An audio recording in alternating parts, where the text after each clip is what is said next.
a top fan for the Tillamook Sheriff's Department, or rather, Tillamook Sheriff's Office. Top fan. I have been for a while. That's because I've been posting up a lot of evidence there. Because it's impossible to get anybody to look at it anywhere else. And instead of telling me it's plausible, how about we take a look at the evidence and get it turned in?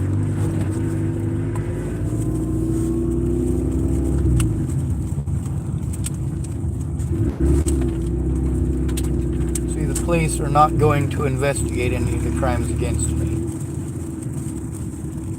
And I was instructed to go to First Christian Church and await Lori's arrival. Lori is very talkative, extremely talkative. I'm also aware of the type of abuse that she's gone through. She's informed me, as well as meeting her family. I met 2 of her sons, and I'm supposed to meet the 3rd tonight, I guess.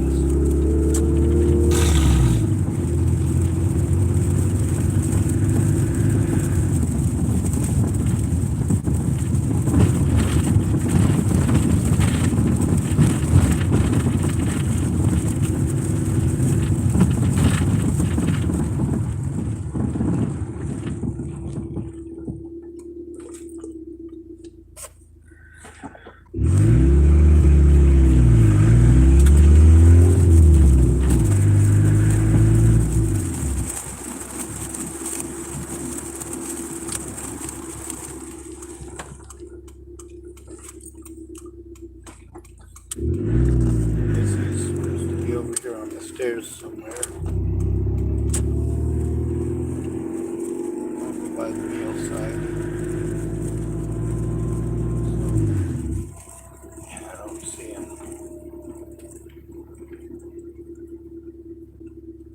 So Radio got Flight for Life. He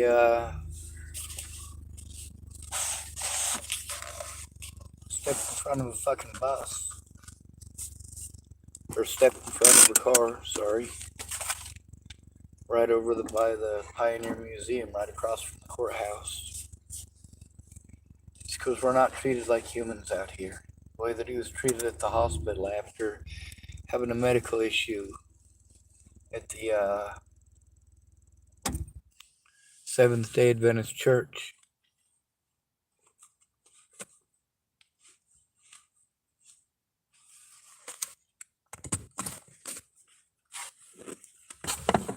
I recorded the incident where he left.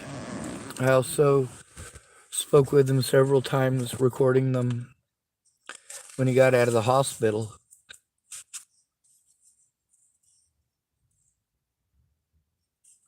There's also that lady who was, well, she was pretty drunk.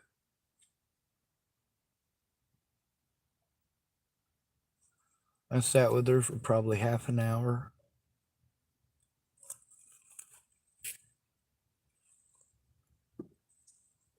Overall, after she passed out, I was like, fuck. Somebody need to keep watch. It's the middle of the day.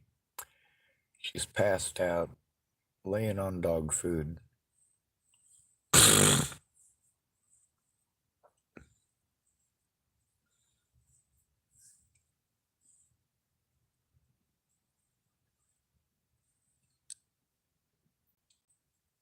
Anyway, Lori told me to come over here and she'll swing on by. She was going to go up to her other sons and make sure he was okay, and then I'm supposed to follow to take a shower. Last time I went out to her son's place, it was so hectic. I'm going to tell you, I have not been overwhelmed by so much talking except Shannon Alvarado's. Shannon Alvarado is a chatterbox like that.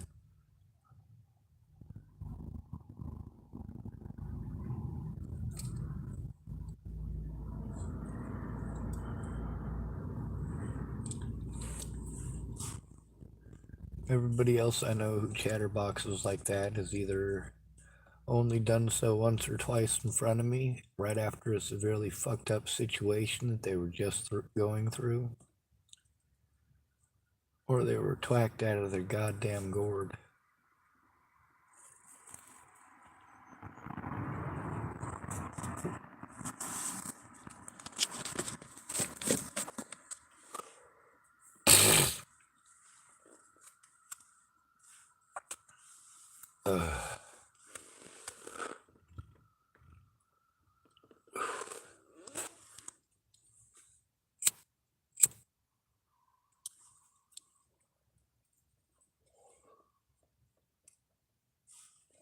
We're going to go through some control traits. By that, what I mean is that we're going to break down the conversation with Nicole Vertner. We're going to show where her good ideas were, where she was absolutely directed towards doing what she's supposed to. Almost. When the conversation broke down, well, we're going to have to break it down for you. And that'll require a little bit of doing. Tomorrow at the library, I might be able to get a room for about 3 hours. So tonight, I'm going to write down on my notes a lot of the videos and the addresses for them. And God, I got to find a place to plug in my computer with internet. But I am fucking overwhelmed.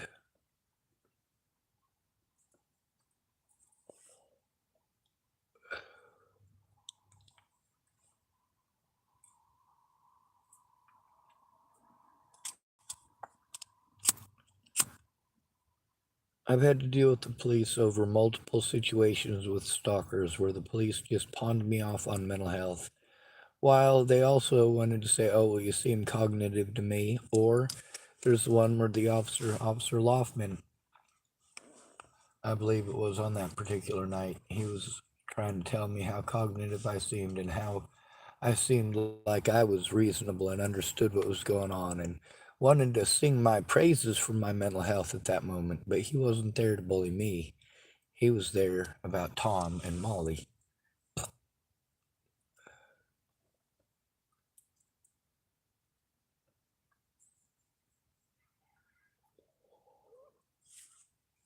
I'm afraid of coming to this place during regular hours because I have seen Farnsworth here.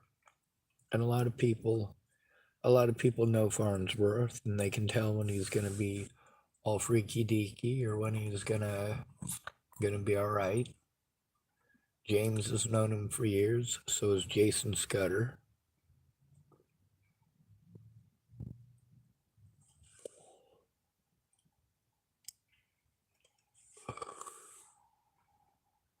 When he has his episodes, he does hurt people. I don't. I don't have a history of hurting people.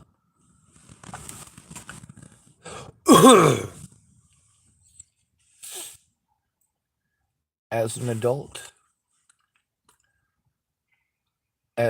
adult male, when I am harmed, I'm taught that it is my fault. I must plead guilty no matter what, and that's just not okay. If I don't plead guilty, I'll be bullied into it. The term mentally ill will be thrown around like it's candy, inferring that I'm some sort of Jeffrey Dahmer or David Koresh. The main things that are said to me and about me, I say those things too. You notice how differently it's received based on who it is that said it and who it is that receives it?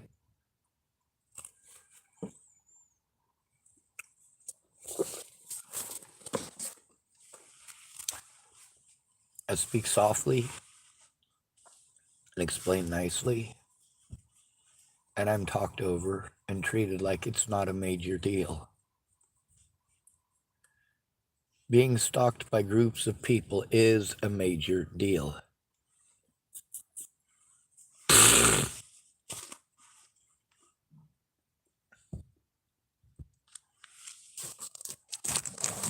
If people do not know where I'm at,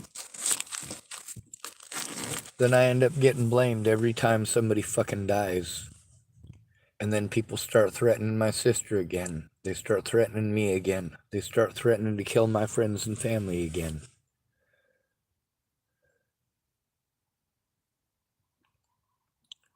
And I'm told it's my fault. It's my fault that I was never allowed an honest court date.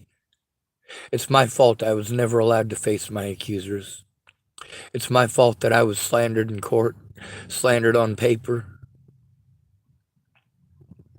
slandered to mental health professionals, slandered to hospitals.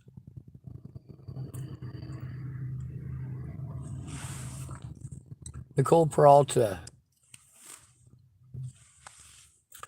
was my therapist before Natalie died for over a year. Well, almost a year by the time Natalie died.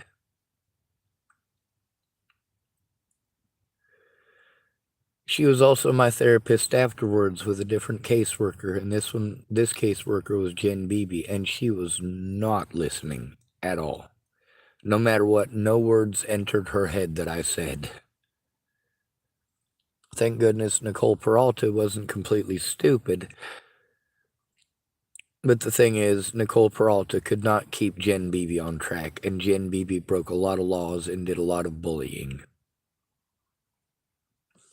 Through Region 2.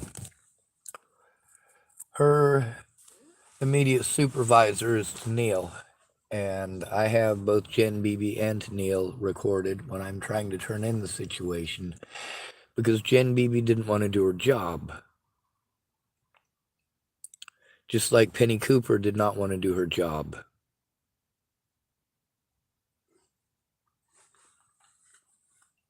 When it comes to mandated reporters and abuse, they don't take the job seriously. A lot of these places, when I'm sent to them because they're mandated reporters, I'm told this is who I'm supposed to turn it into. They'll tell me that's not their job, and then they start telling me about all of this other stuff, and I'm like, well, I was sent here for APS. Oh, well, that's not what we do. That's not what we do. And then I get the APS number, and I call the APS number, and it's, guess who? Northwest Senior and Disability Services, who said that it's not their job already. Why am I being sent back there?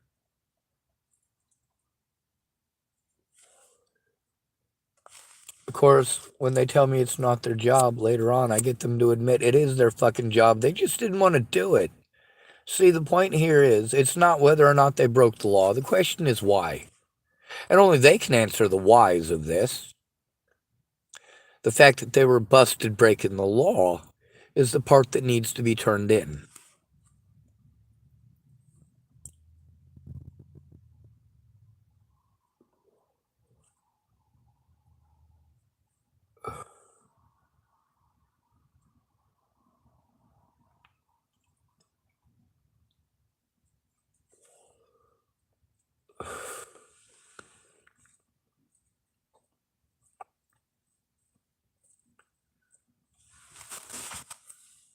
James Murphy stalked me here from Hood River.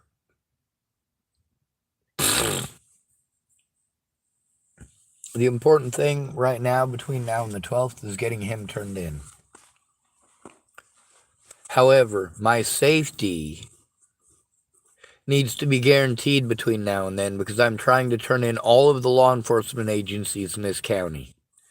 There is nothing stopping them from trumping up some bullshit when my camera dies. I'm where Lori told me to be, so hopefully she shows up. And regardless of the fact that she is a super chatterbox, she is also super nice. Super nice.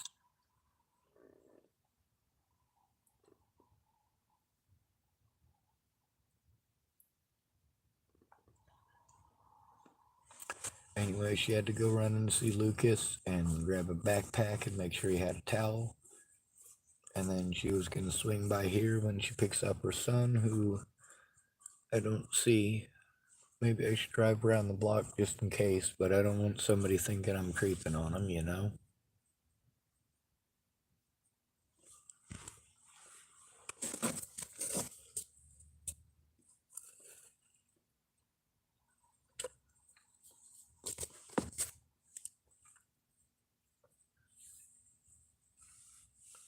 Everybody is afraid of the cops in Hood River. Well, the rich people that live in Hood River love them. The poor people that are victimized because they don't have the money to defend themselves, no, there ain't no love lost between them. And that's where the biggest problem comes in. When you've got an at-risk adult who just became an adult, they need to be allowed an honest chance at a fresh start. I wasn't allowed that. I started off my adult life being screwed over intentionally by the courts. They dropped charges that they should have dropped years before. Sorry, not years before. Almost a year before. Those charges were for being a runaway. My mom had a child molester named Doug Cowden staying at the house, and he ripped me off for a lot of money. He and my older brother spent it on some drugs that went to Dennis Dickinson and Brenda Dickinson, and also to my mother. The cocaine went up my mother's nose, and she forgave him. She came back in with her hair messed up, her shirt buttoned crooked, still had powder hanging off of her fucking nose. Holy shit, was she pissed when I mentioned that.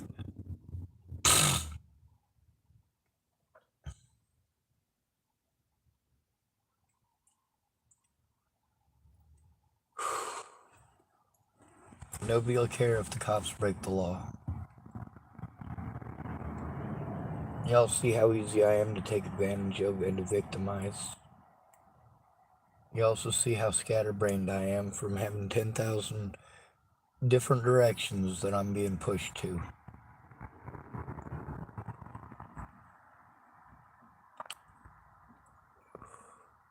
For you guys, if you have to sit down for 8 hours and work on everything that you need to in peace and quiet in your own house, you can. If you request that your family be quiet because this is important and people are threatening to kill them, and threatening to kill me too, and actually assaulting people, and there are people who are dead because of this, okay? Just because I can't get some peace and goddamn quiet anywhere. Kenneth Wilson and Leatha Plunkett's. I couldn't get her. Leatha Plunkett had to be the center of attention. She's a drug addict and a drug dealer, and that's verified by more than one person on my channel. People who I know in real life and who know them in real life.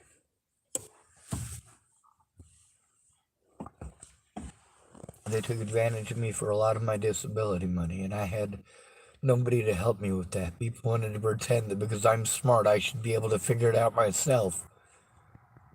It's not a matter of figuring it out myself. It's a matter of I've been disabled my entire life. I've been taken advantage of my entire life because I'm disabled. It has made me completely broke all the time. Everything that I try, it's taken from me because of shit that started off when I was 18. With me being thrown on the streets with nothing. And no, it's not fucking easy. And when you have Tourette syndrome, you have to stay around people who know you at least a little bit. Yeah, Chapel, Nebraska fucking sucked. But at least there were people there who understood I had Tourette syndrome and understood I wasn't out to hurt anybody. And that way they wouldn't take my mannerisms as me trying to hurt people. But I was bullied a lot anyway because I'm different. A lot. Like a whole lot. In Chapel, Nebraska, the kids there called me N-word lover because every time they wanted to use that word, I said, I don't like that word. I don't like that word. I don't like that word. I have never liked that word, and I'm never gonna like that word. I don't care what color you are. I don't care if you're a black person saying it, a white person saying it. I don't like that word. I don't like that word.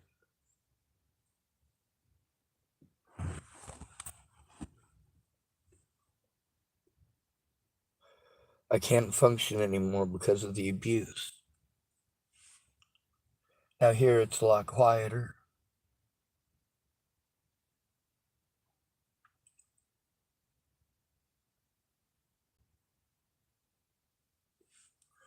I'm right across from the fire station.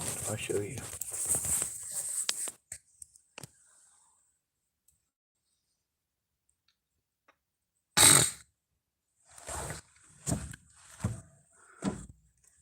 When a disabled person is harmed, the police blow us off onto mental health so they don't have to deal with it. And then mental health takes over from there by profiting instead of assisting you. All of the time that they spent billing the American taxpayers for the time that they were quote unquote helping me by pushing me to housing and not coming off of it.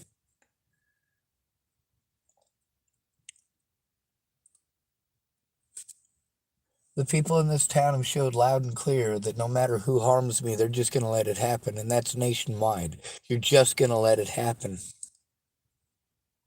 You're not going to take it seriously, and my predators are going to do it again. With me screaming for help on the internet, even that's not enough. And so they get a big head. They can do it whenever they want, and they know it. Is that Lori? I think it is. Maybe not.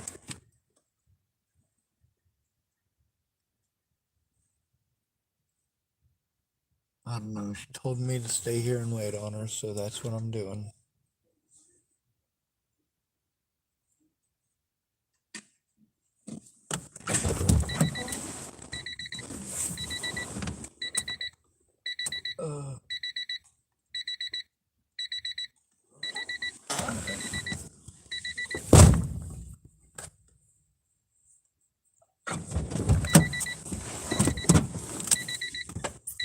Are you Lori's son? Oh, she told me to park over here and wait on her to come swing back through. I'm not sure if you're the brother I haven't met yet or not.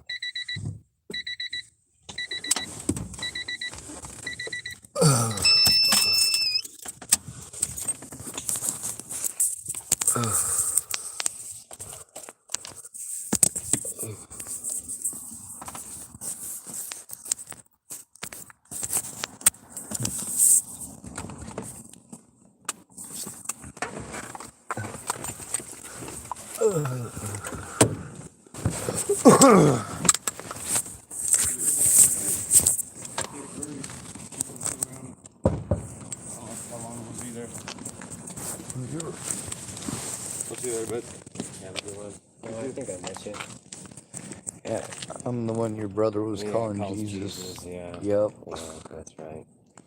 So what's up? She was gonna let me take a shower, I guess, which is a good thing because I stink to high heaven. All right. But she told me to wait here because she had to pick you up, so that definitely works for me. All right. When did you talk to her?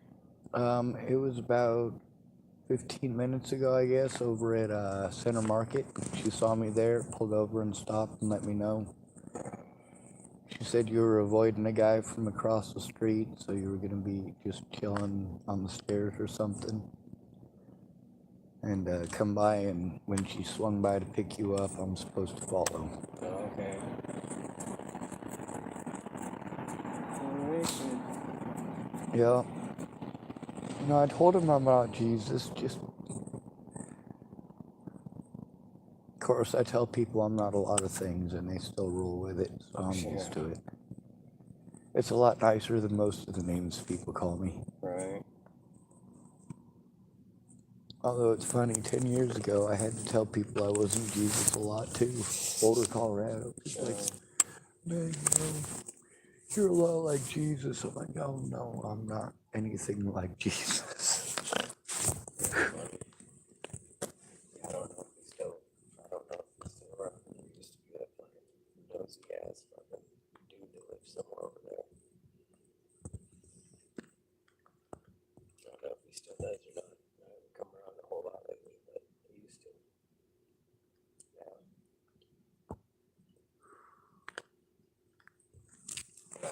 Want to try texting her or something, telling her I'm about ready, so if she wants to hurry, I guess.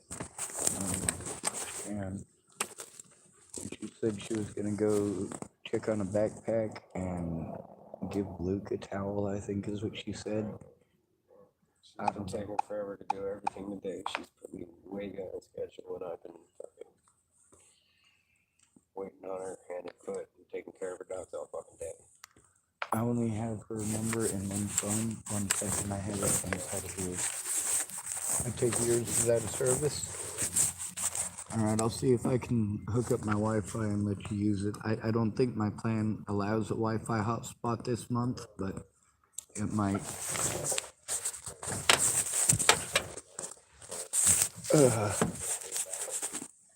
Oh.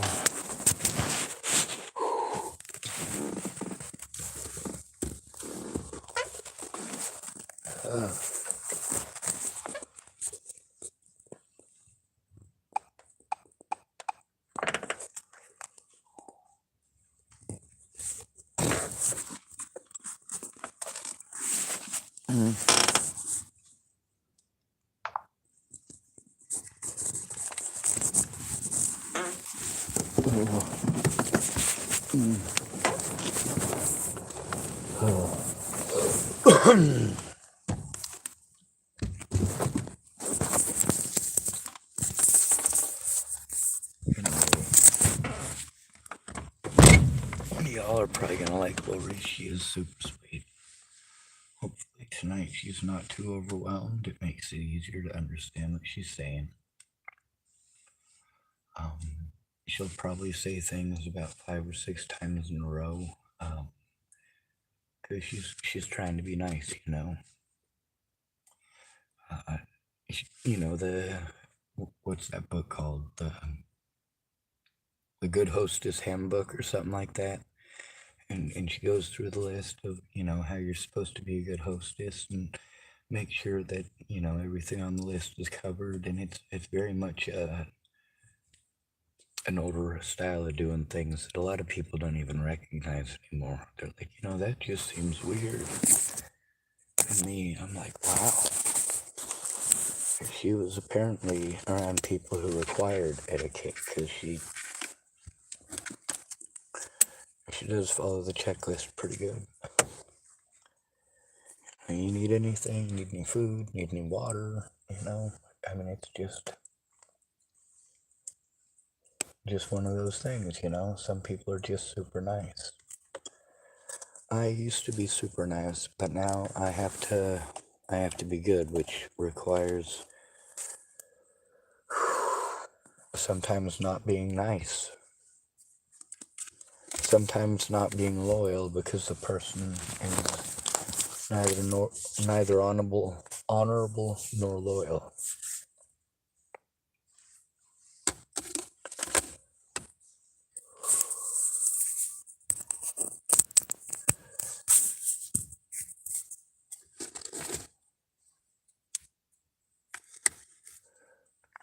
The interview with James Roberts today, you know, the very first one, it's a very, very different take than a lot of the stuff with Robert Farnsworth. But it's also a very true take from his point of view, from his experiences, from what he's lived through, from his familiarity. For me, I do have to look at the history, and I also have to look at the intent, and I have to look at what I literally know about the situation and the man. Also, he is still a human being. I think that he should be allowed the resources, and that's the problem with seeing him back here is that here at First Christian Church. And this very church is where Eileen works. She was here on both of the days that he was screaming at, well, alright, the day that he was screaming at James, my first day here meeting James, and also meeting Farnsworth. That's how it started. Before that, all these people were just people, you know? I didn't know if they were on drugs or not. I didn't know if they were victims of anything or not. What I knew was that they were other human beings living their own experience. Some people are just not cut out for certain jobs, and that includes people who get all up in their feels.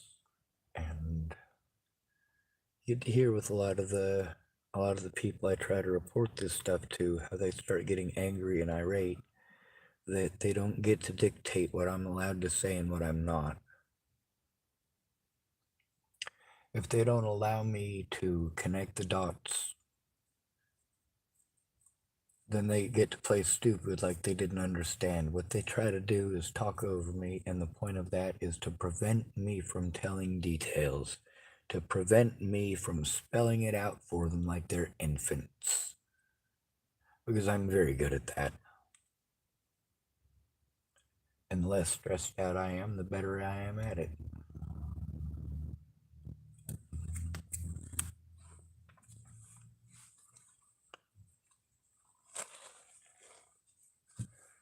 Let's turn on my car a little bit.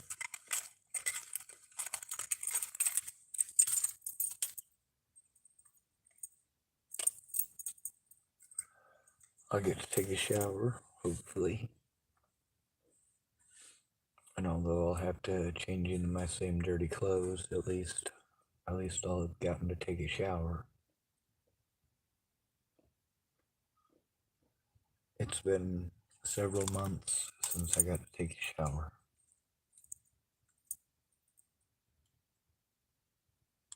Certain staff members at certain places created for me a certain safety issue by trying to bully me.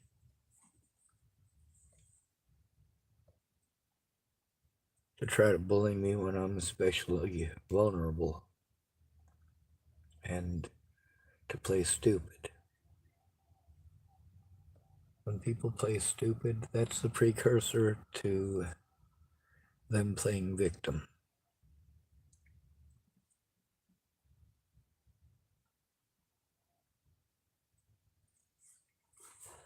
The I don't know what you're talking about. That's the stage in a relationship, a friendship, or even a conversation where it's best to dip out.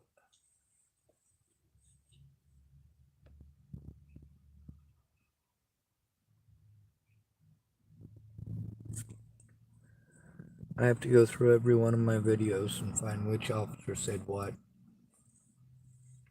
which one was there for which situation.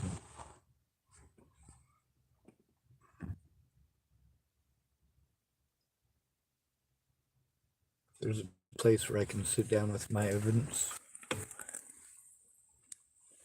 and where, well, at least to sit down with the,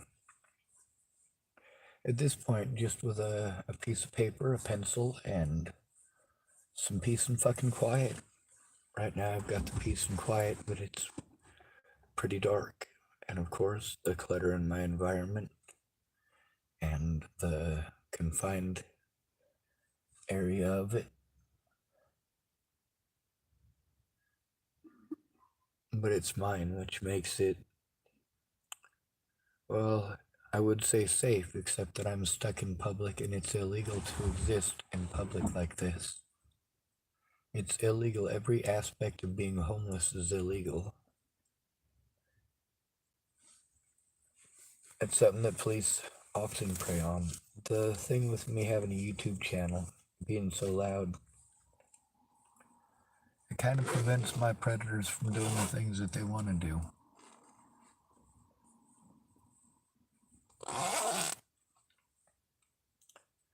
But something that my former friends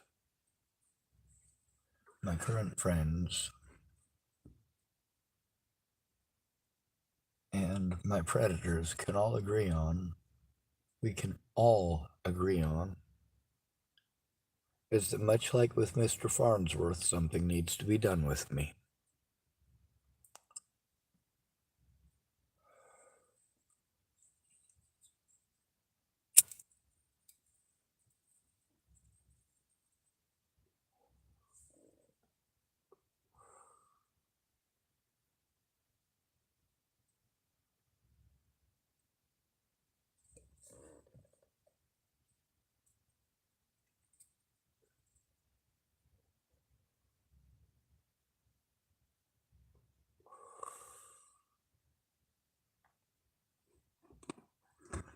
When I'm in a state of crisis, I need to be able to defragment from it.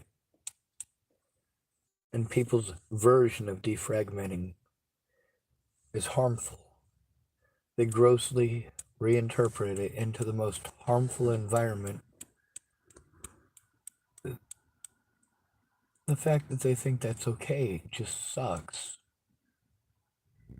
The fact that they wouldn't want it happening to them just sucks. And many of these people who claim to be my friends, claim to understand, wanted to tell me all of their stories. Never once did they help me to turn it in. And with some of them, I remember sitting with them for 3 to 6 hours while they had to go to clinics, or while I had to sit there with a police officer.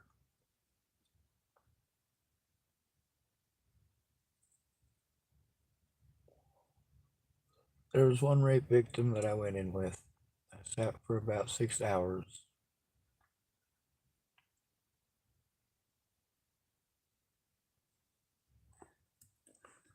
And all I did was sit there. I literally didn't have to say anything. I didn't have to sign any pieces of paper. My job was basically just to sit there and make sure that the officer doesn't say anything stupid like, well, are you sure you didn't maybe ask for it a little bit? But also, I went in well dressed.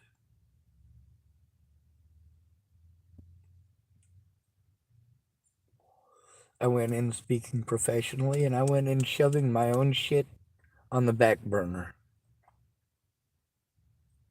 I was there in a professional capacity. I was there to make sure that someone's rights weren't violated, and they weren't. There was a positive outcome. I got privy to a lot more stuff than I wanted to hear. I got to sit there through the entire process of what they are supposed to do when a heinous crime is committed.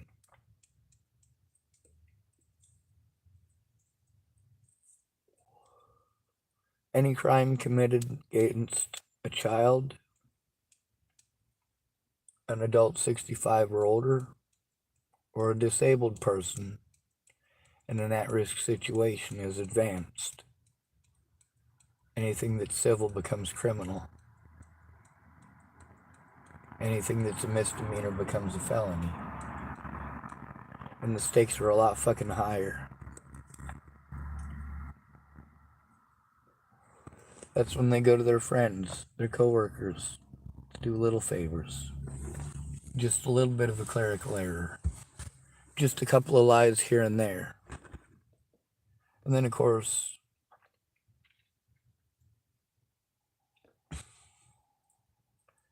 you end up in situations like this.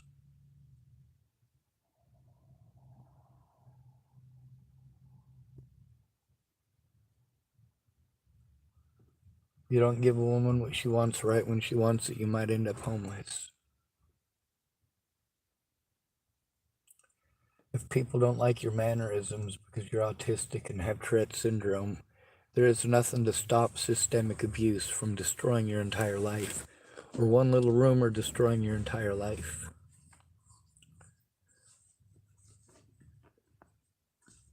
Rumors blow out of proportion. You say mind your business, but people don't mind their business. You say it doesn't matter what other people think. Well, you know what? It actually does. What people think determines their reactions and actions. I'm not allowed to have a reaction to abuse. I'm not allowed to speak up about abuse because men don't speak. When it comes to abuse, men aren't allowed to speak.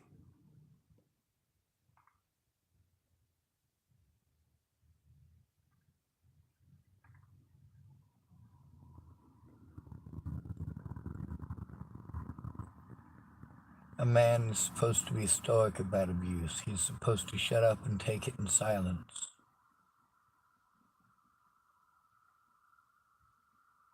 He's supposed to suffer quietly.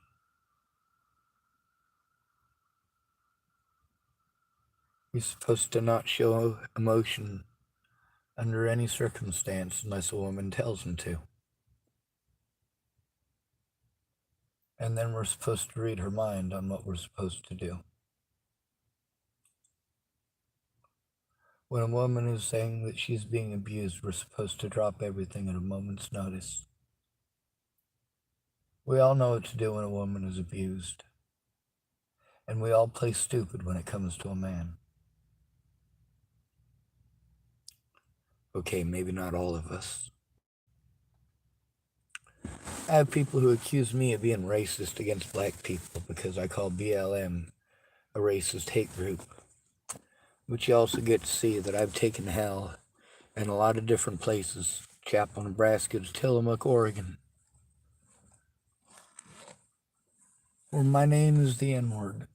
Where people want to play an antagonism game. I played that in high school with them racists in Chapel, Nebraska. Oh, oops, I said the N-word. Oh, oops, I said the N-word. Oh, I'm Bruce Sean. He said the N-word. He said the N-word.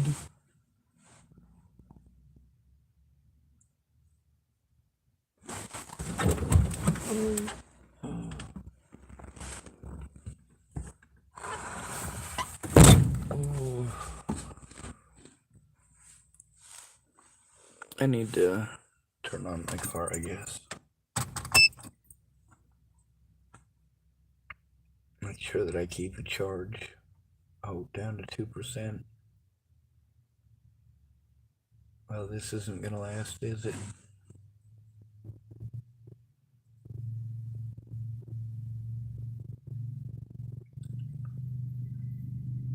I guess I'll leave it playing until it dies again. That seems to be how it goes. A lot of people don't understand how dependent this is on me having a telephone that works.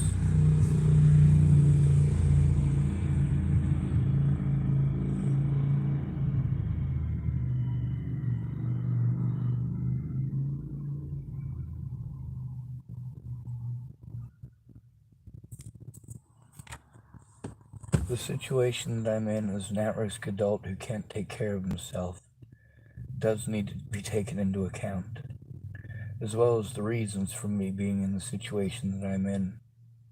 When I had housing and disability, why was there nobody there to help me to turn in the crimes that continued to happen in Chapel, Nebraska?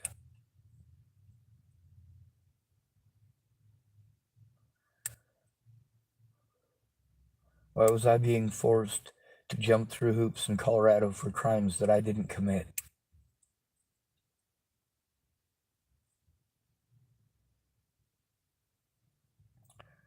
Why did the police use the excuse that because I had court cases still, that they couldn't investigate anything?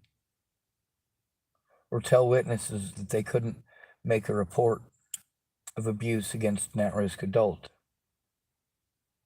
by claiming you can't make a report for someone else. It's not a report for someone else. It's the report of a witness.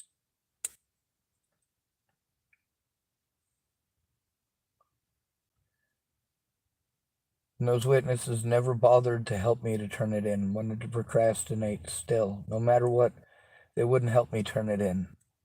Not together with me for our safety. And they didn't record it. A lot of people from these web sleuth groups And cops tell me, oh, you just need to get off the internet. No, no, no, no, no, no. The damage is already done on the internet. You don't know what viral means, son. Until you've been the target of it, you've got no idea.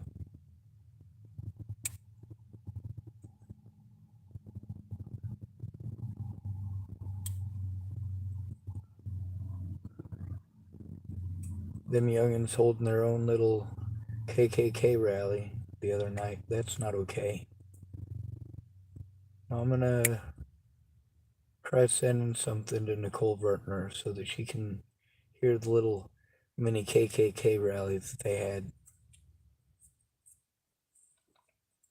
I posted it up on the Tillamook County Sheriff's Department site too.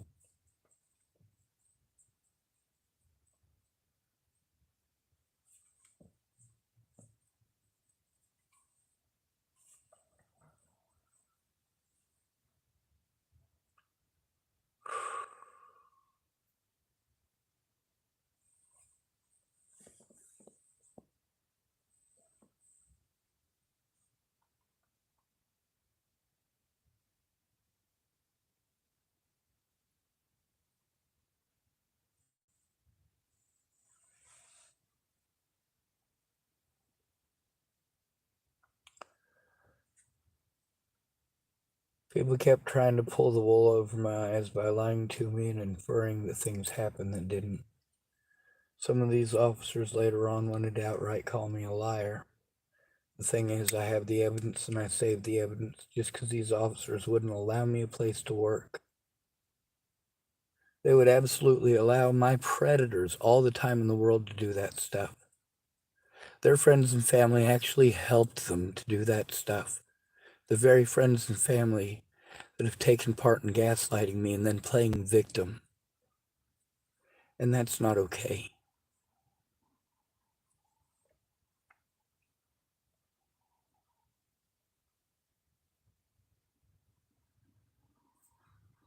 You get to hear from a lot of these people about all of their problems.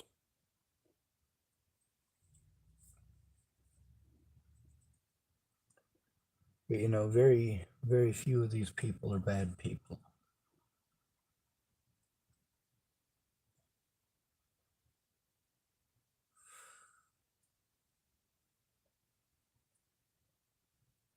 A lot of people who tell me that there's stuff going on in their lives, maybe that's legit going on, maybe it ain't.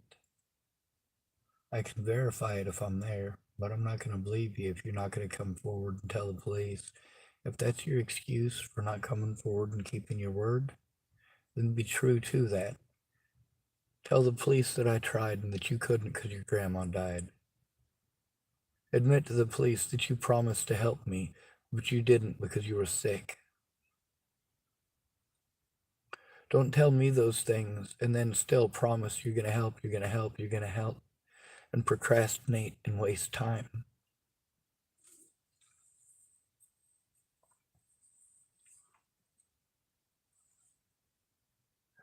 I needed a friend or family member that I could trust, and the fact is I didn't have one because all of my friends and families my entire life have taken advantage of the fact that I'm just a fucking nice guy. I don't like the life that I grew up in.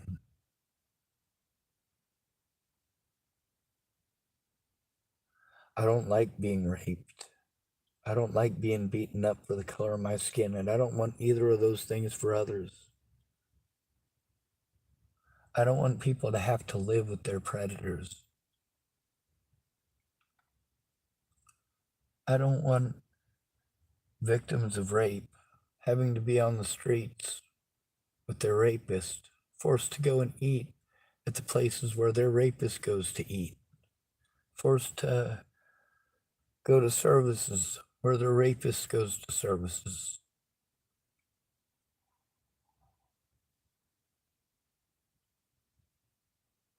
I don't think that they should be bullied into moving somewhere else when they try to turn in their rapist, or have insinuations made by the professionals we're supposed to turn it into. If you don't go with us, then we get spoken over. They won't look at the evidence.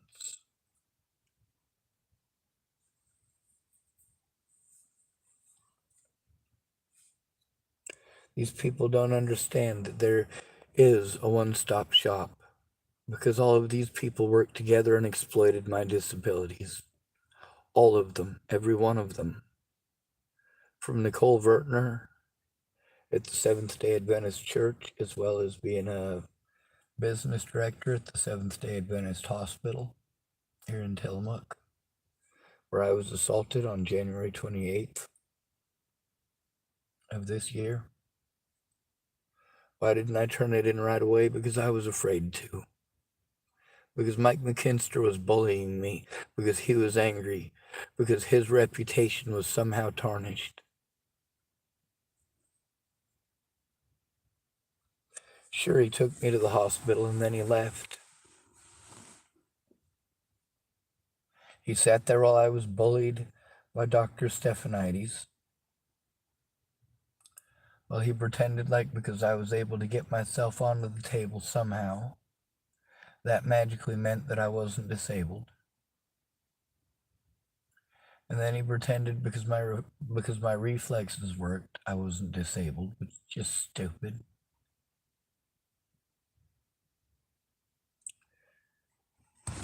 I explained that I was there because I needed a mandated reporter to do their job, because I was being abused here in Tillamook.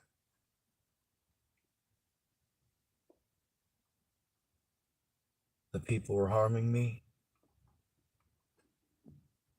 That somebody from Adult Protective Services, as well as a police officer, needed to be there to take my report safely, and it needed to be recorded.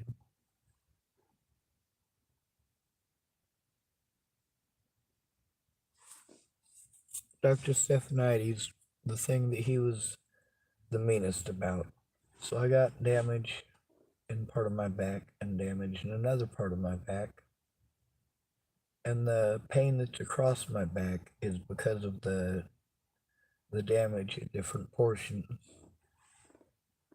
It pretty much encompasses a rather large area of my back. Now, I told him about my lumbar issues.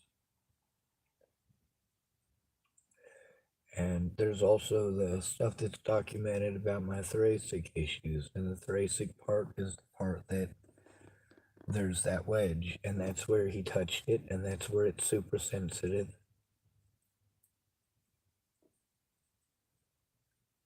And then he tried to insinuate that I was lying. Like, this is seriously how it was fucking going. And it was hell. I was in a state of crisis. I was having problems communicating, and the more he fucking bullied me like that, the more I was having a bad night. Anyway, my medical records, I've got them with me. I've shown them time and again on my channel.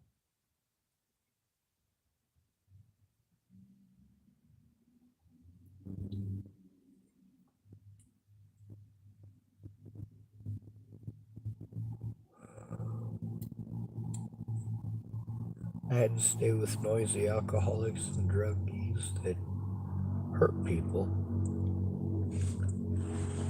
And I'm not allowed to say anything about having to stay with alcoholics and druggies that hurt people. I'm not allowed to say anything about them taking advantage of me. I'm not allowed to talk about the child abuse. Oh, we're going to draw the line right there. You're out of your goddamn mind if you think for one moment that I'm not going to speak up about child abuse. I don't care how much you promise to help me, you don't get to abuse children. Just because I'm afraid to call the police because they're dickheads to me doesn't mean I won't fucking try. And that's where a lot of these people fucked up big. Yes, I'm afraid to call the police. I'm afraid to go to them when I'm alone. I'm afraid that I'll be treated the way that I was treated in Rawlins, Wyoming, if I try to turn in a female predator.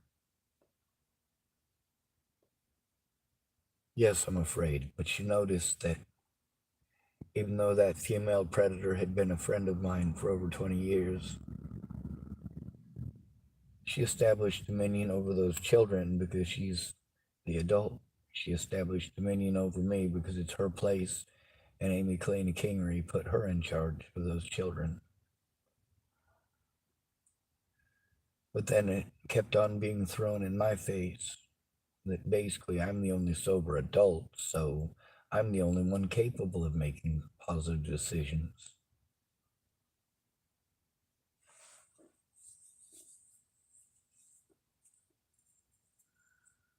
I had to call 911 on Ryan Ingersoll in Rawlins, Wyoming, 6 times for abuse against them kids. It was not a safe environment, and you have no idea how stressful that was for me after growing up in the system, after being raped in foster homes and beaten in foster homes, given shitty food in foster homes. And I also remembered there were some good ones, and I had to weigh the risks.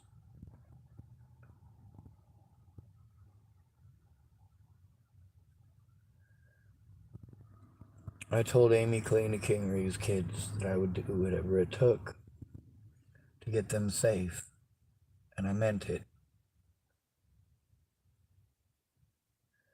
And then I implemented it.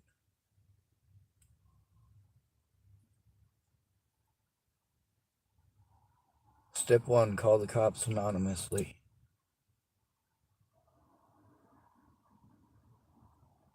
Put myself between Rihanna and the girls whenever possible, whenever Rihanna was being violent. Most of the time, Rihanna wasn't being violent, so there was no problem. Once she started crying about her sons, I already knew that it was time to probably take preemptive action and set up my computer and start paying attention, documenting what I could.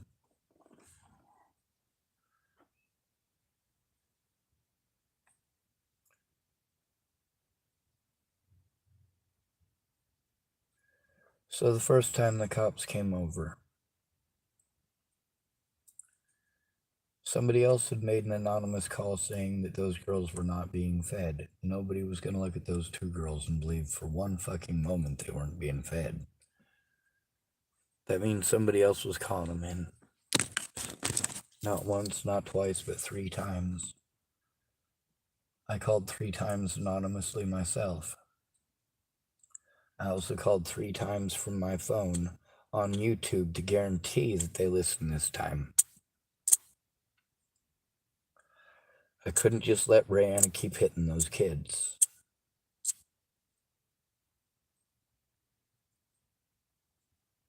I told Danny I'd get them safe, and I hoped that they would get a good foster home.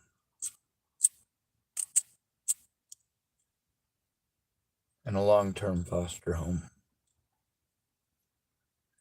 Because their mom can't stay sober, and she can't stop choosing abusive men over her own kids.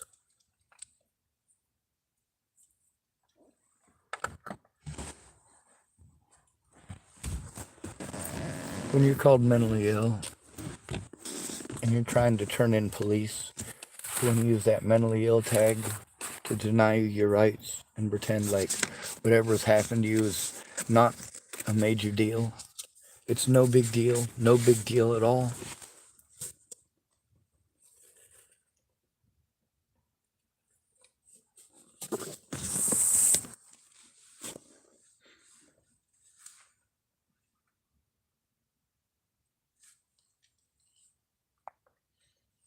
It'd take a little bit for me to do the things I need to do. For each individual crime, I do need an hour. But I also need to be able to set up my computer, because a lot of the evidence is on the computer. The times and dates are on the computer.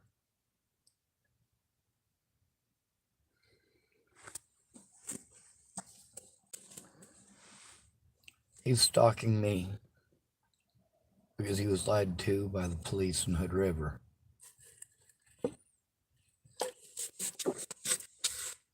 While police were trying to use a standard tactic to try to get people to believe that something happened that didn't, or to infer, or in this particular case, to outright lie about the scenario, to see if those people would give false statements if you tried to make someone out to be a bad guy. The thing is, between the guy with the rocks and myself, it's pretty obvious that we're not the same guy. We don't even look the same. We're not the same height. We're not the same build. We don't have the same facial hair. Now, there's a possibility that he might have been a guy that I had met earlier over at the Starbucks, but I'm not certain. That guy was pretty out of it, and the cops harassed me 3 different occasions over that guy. The third one being the situation where they told Logan and Shayna that I was doing drugs with that man in my car because he and I were friends. Of course, James Murphy, we called him the old guy because we didn't know his name. He just kept telling me different names.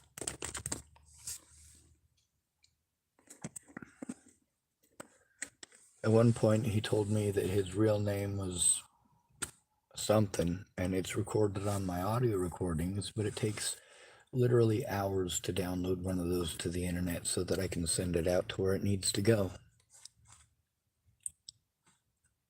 Y'all don't stop to look at the problems that I'm having or why. How not paying attention to the evidence has been the major issue through all of this. People want to argue, not look at evidence. They want to dig for excuses not to do their jobs. Or, of course, not to fulfill a social contract with a friend. To not fulfill promises to a disabled person. Especially after coaxing them into spending a lot of money under false pretenses that you were going to help.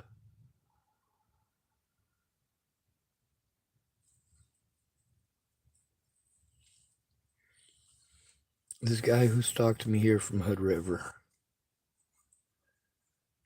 in order to be able to search all the way back to Hood River when this guy first started stalking me, first started threatening my life, and he tried to assault me in the McDonald's there, and he was threatening to do so, and Logan and Shayna are the only reason that he didn't.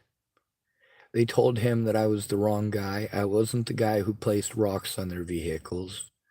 That was a different guy. That was the guy who was all wet, who I gave shoes and a shirt to. But there was no room in my vehicle for anyone to get into it and do drugs.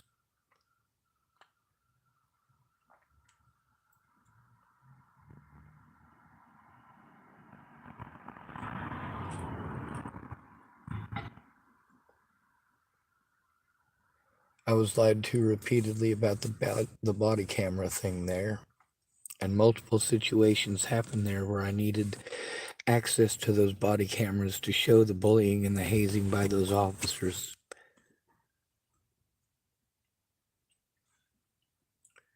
See, this whole thing with Mr. Murphy started with felonies committed by Hood River Police Department. Hood River Police Department lying about an at-risk and disabled adult in order to make him a target.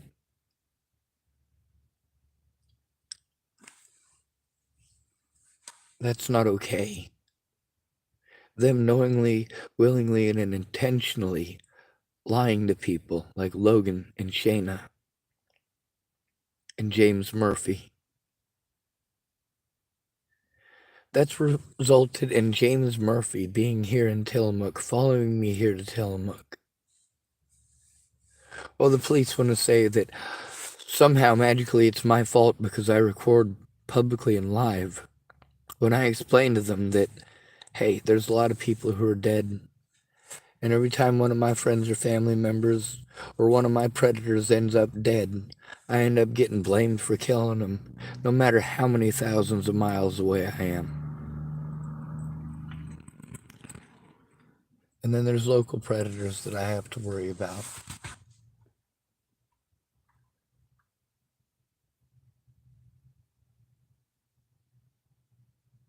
I don't think George Helmstetter killed Christine Buhit on purpose. She overdosed on fentanyl.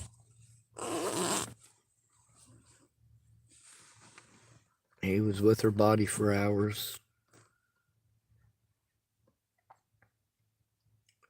George is recorded on my YouTube channel, George Helmstetter, and same thing with Christine Buhit.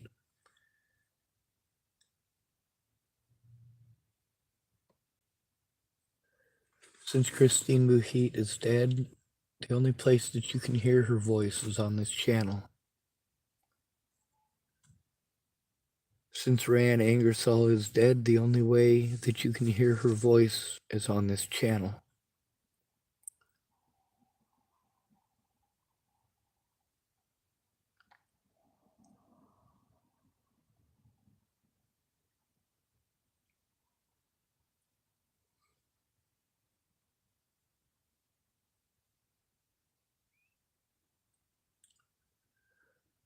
I do things out of desperation, and you pretend that I'm a monster for it. But you can see that I tried doing the right thing first every single time. I didn't take that garbage out of the garbage cans at Tiger Mart just to throw a tantrum. I did it because 9 calls to the police, 3 of them live on YouTube, just so that I could prove that they happened. It was guaranteed the cops were going to pretend they didn't know nothing about it.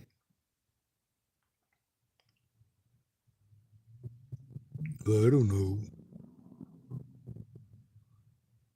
They made it fucking impossible to turn in Rihanna for hitting them kids.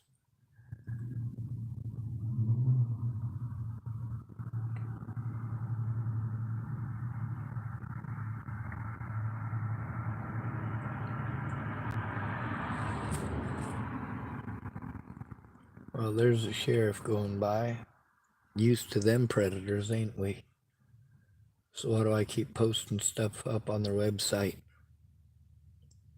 Why am I a top fan at Tillamook County Sheriff's Office Facebook site? Why is that? It's because I type on there often. I post evidence there because I can't get the cops to shut up in person. I'm told I have to go to that department to help turn them into their own friends and coworkers, and then they just talk over me.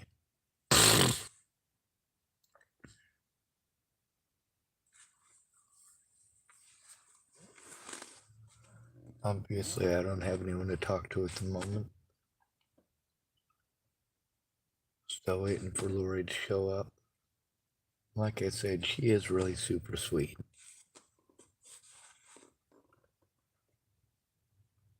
Her son, I believe it's Lucas, thinks that I'm Jesus. I probably told him 100 times that I'm not, but yeah, he's got it in his head it's that way. So Lori was just telling me, well, I'm sorry. No offense to you and no offense to Jesus, but we call you Jesus. It's like a pet name or a term of endearment. I'm like, well, I guess it's nicer than things that other people call me. But of course, you know how I feel about blasphemy, don't you? No, you don't. I don't care about blasphemy, but I'm not gonna let people call me Jesus without saying that I'm not. When, you know, he says, are you the guy that my brother calls Jesus? Of course, yes. And by that description, yes. That doesn't mean that I'm Jesus, and I'm not taking credit for being Jesus, but I am the one that your brother calls Jesus.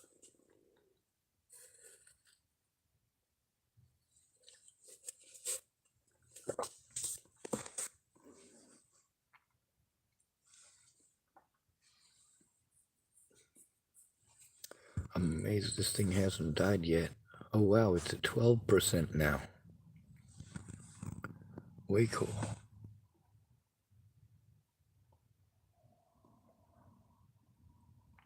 I guess I got some more battery on the, or some more charge on the battery now. That's good. What it's been doing, especially during the day, if it's hot, it takes longer to charge. For some odd reason, the charging cord, it acts like it's not fitting right.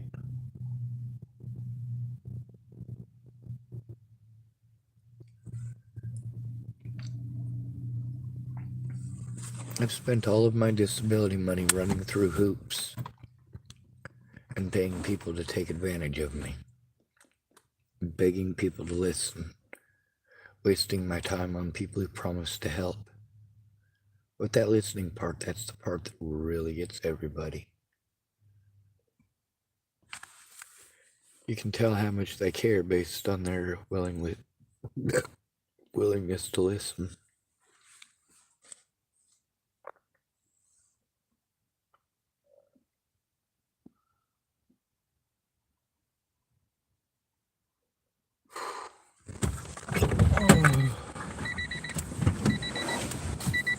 That was foggy as hell.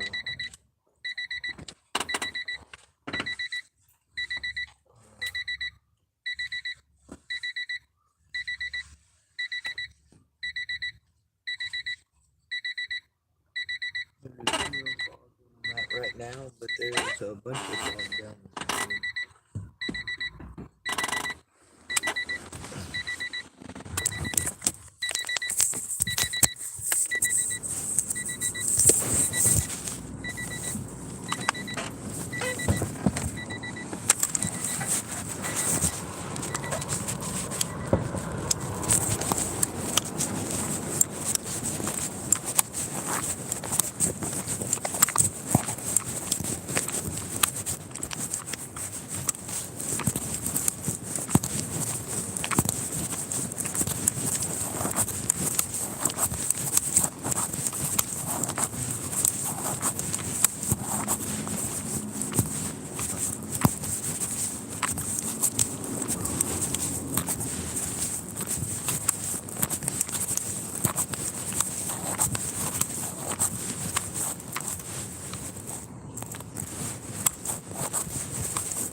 Are you over here?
Let's see if I can find Lori's number.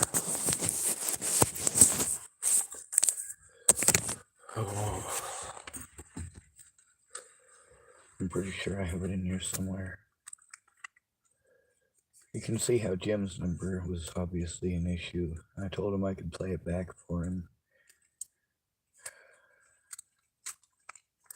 And then I played it back for him. He's like, yep, it's an old house. Alright, let me see. Is this it? Nope, helping hands. It says call daily. And I kept getting all sorts of different messages about that place. Some of those places I have them recorded saying, well, you can only go there by recommendation from me. All right. Well, thank you for sharing.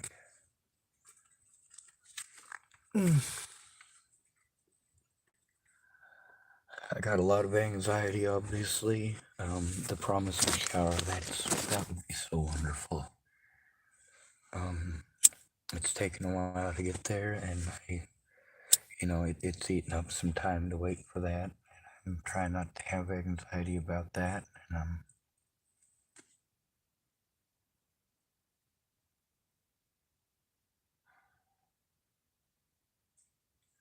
trying to keep my air out. I gotta go through a lot of different evidence without a place to organize it, which is really a pain in the ass.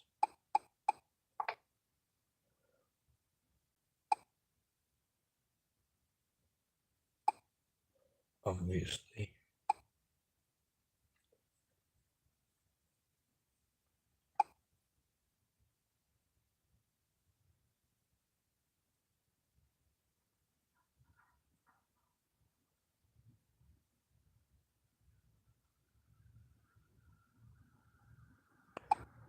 No, that ain't it.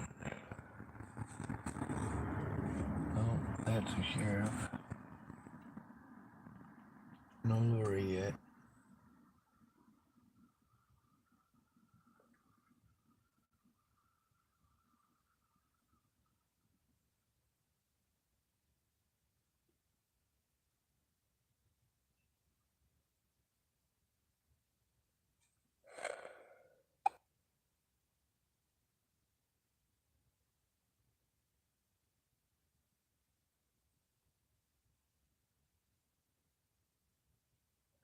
I was pretty sure that I messaged Lori before.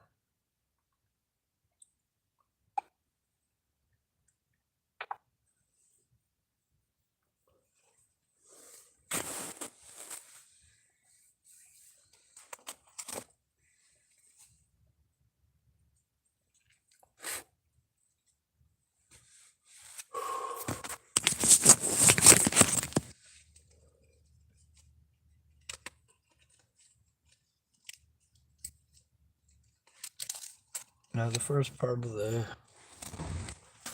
conversation I gotta go through, which I would like to be going through right now, but the situation is, I'm waiting on a lady and I'm gonna go take a shower, I hope.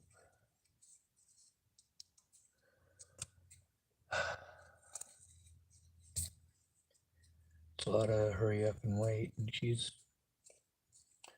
not showing up before. There's also that I've not shown up before. Like, I was supposed to go to her house, and I went out to her son's house, and she invited me back out there, and I wasn't able to get back out there because we went out there at night instead of during the day, so I wasn't able to tell where it was based on landmarks. So I have no idea how to get back to her son's house. I only know that route one way, and I was super stressed out by how much she talks.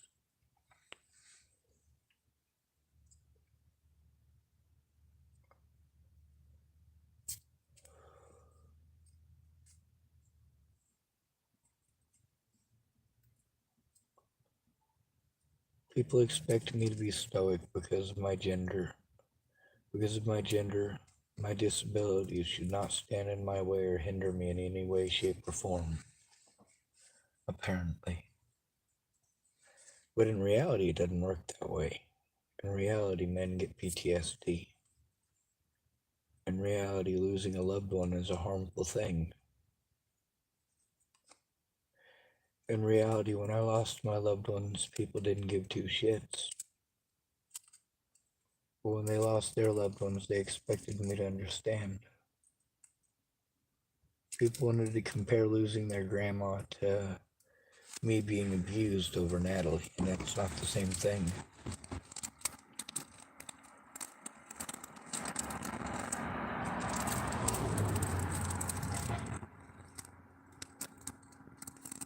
Hopefully Lori gets here soon.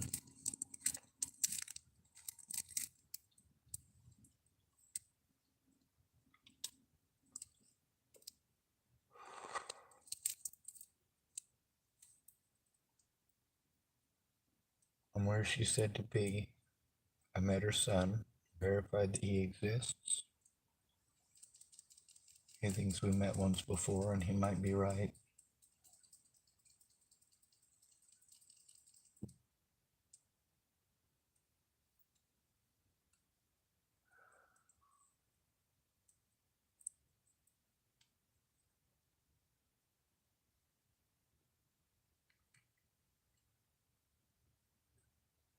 This is a hard way to get a shower, that's for certain. I saw the conditions that James lives in. He lives in poverty. He also lives on the second floor, which is a lot of the reason that I'm trying not to scream at the top of my lungs.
I have to do breathing exercises just to be able to speak.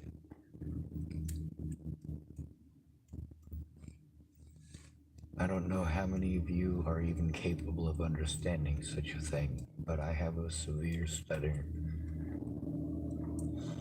I have a severe stuttering problem.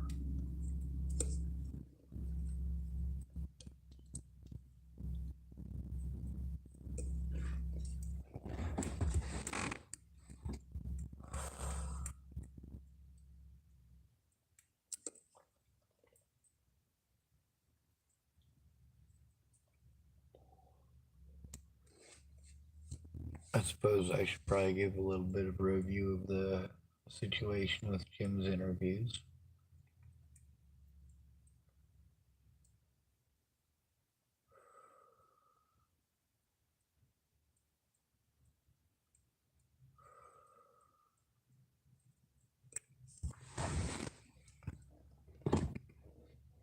Right now, I'm starting to get pretty tired.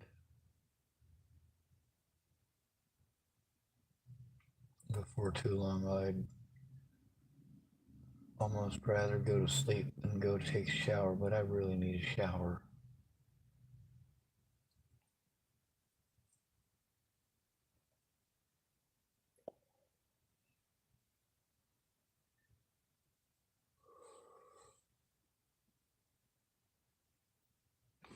Lori's missed quite a few appointments, but she does apologize for it. She says, you know me, I'm scatterbrained. Well, yeah, I do. Yeah, from time to time.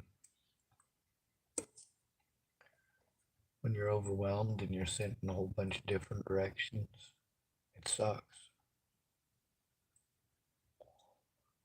When I'm telling people about how these programs aren't helping disabled people who are being victimized, and they start telling me about how great it is that they get to go to pottery class, I'm like, man, this is, we ain't the same.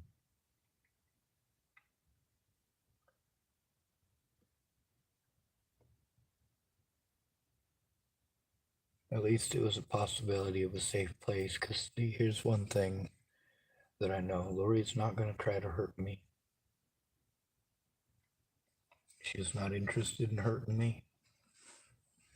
She's not interested in anything but being nice to me.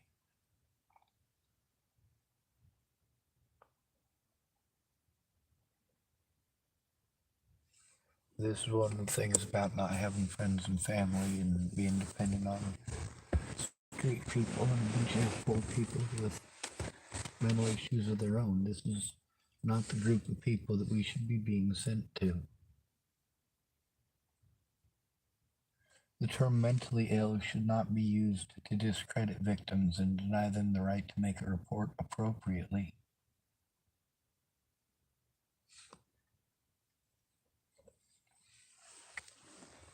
when I was at Kenneth Wilson and Leatha Plunkett's at 3395 South Zuni in Englewood, Colorado.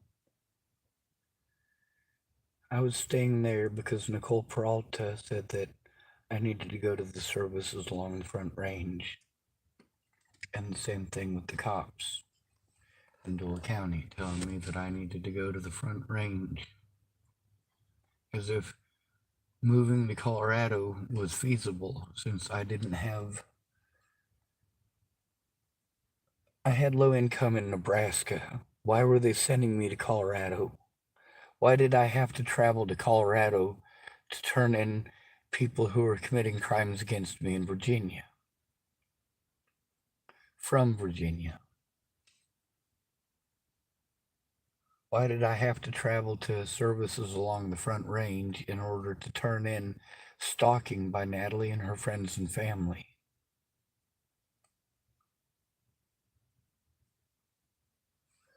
Why did I have to go to Colorado where people were threatening to kill me and assaulting me when I went to go see my loved ones there? Why was I sent back to Colorado where it was unsafe for me to be? And without low income in Colorado, they weren't going to allow me any services because I was a Nebraska resident. But I had to stay at Kenneth Wilson and Leatha Plunkett so I could go to the services that I was able to find along the Front Range. That being Nicole Jarrell, Jeff Ritter, and Kara Heller. 2 of them are therapists, and one of them was a piss poor caseworker. She didn't do anything to help me. It was all about the housing thing, and I explained to them more than once, hey, I have housing in Nebraska. I have to keep my housing in Nebraska for a full year, because if I keep my housing in Nebraska for a full year and I pay my rent there, then it helps out my credit. But if I don't rent there for at least a full year, it's going to hurt my credit. So I have to pay that because my credit is screwed. I've spent my entire life being victimized out of every penny that I had. Never been able to rent my own place until after Natalie was killed. Until after I got out of, after I had left Virginia. Before that, I was never able to rent my own place. I was always having to rent from people that took advantage of me. Took advantage of that I was a good worker and I wasn't getting paid squat, and all I could pay for was one room.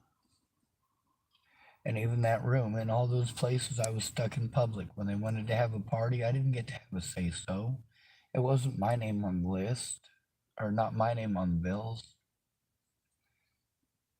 Not on the rent, anyway. A lot of roommates, they weren't even paying the rent. I was paying them my part of the rent money, and they weren't turning it in. But I also had to make sure that the bills that were in my name were paid, even if they weren't paying their part. People like Phil McPhee. My entire life I've had to go through that, and even though people knew it was going on, they didn't help me to turn it in. So I got talked over and treated like it was no big thing.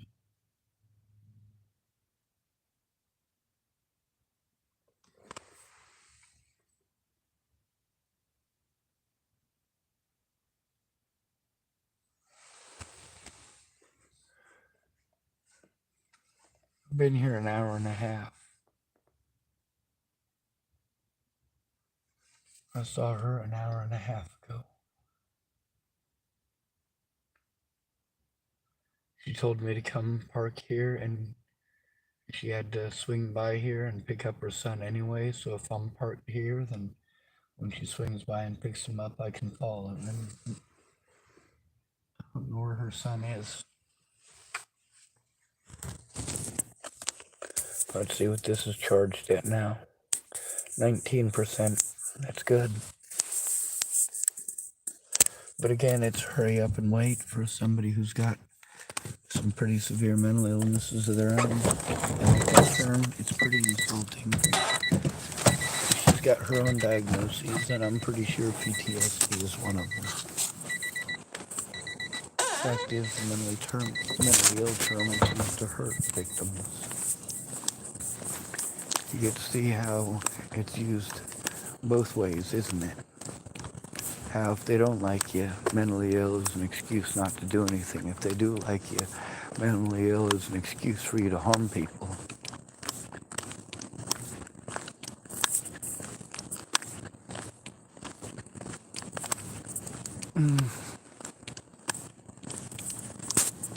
God, everything's stiff. Are you here?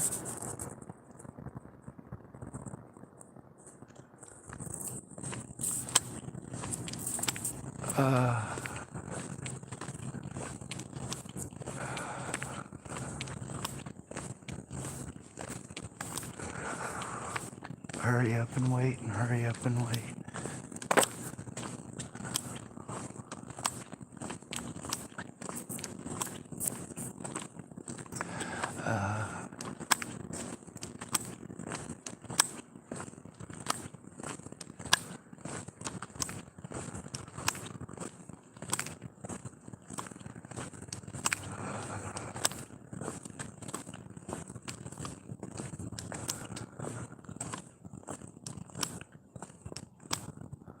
I don't see him anywhere.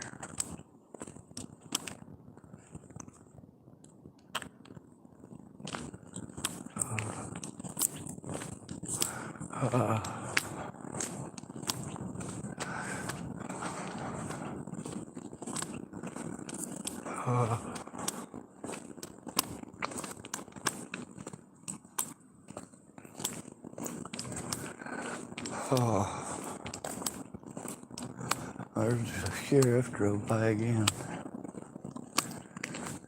Oh.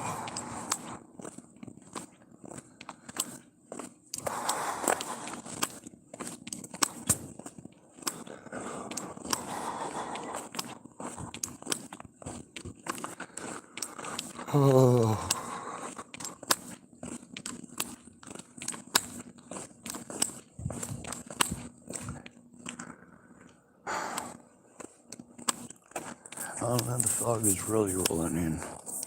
I'll take a look at this. Starting to roll in over here too.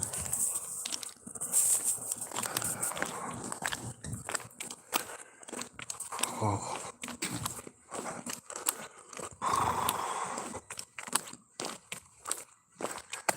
This video is basically just wasting time. I'd rather be using my batteries to do what it is that I planned on doing.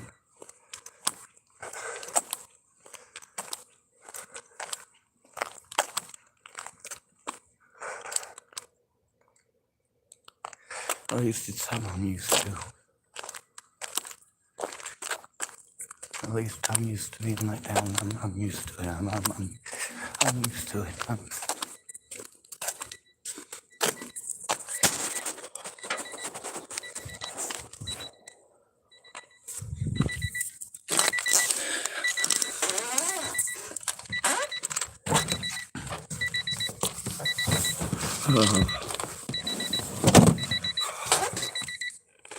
With Lori, I know she's not going to be able to help me because she can't stop talking, and I think that has a lot to do with her trauma.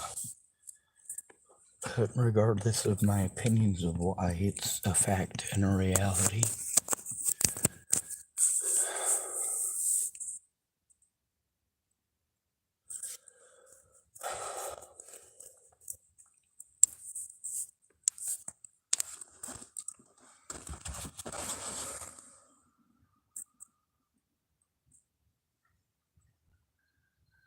Well, there's a police cruiser there.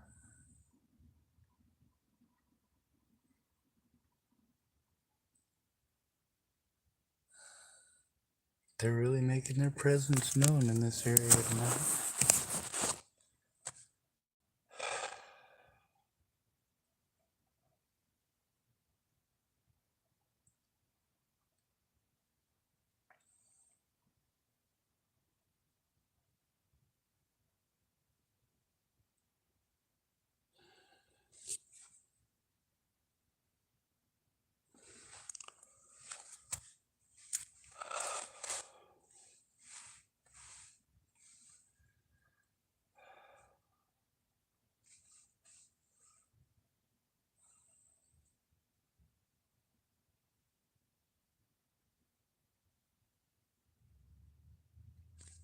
I'm in a pretty tight end corner here, so when they drive by, I don't exactly have time to pick it up and show that it's a cop. Unless I already have the phone in my hand. Let's see, is that a cop? Well, that one's not. Most of the other ones have been.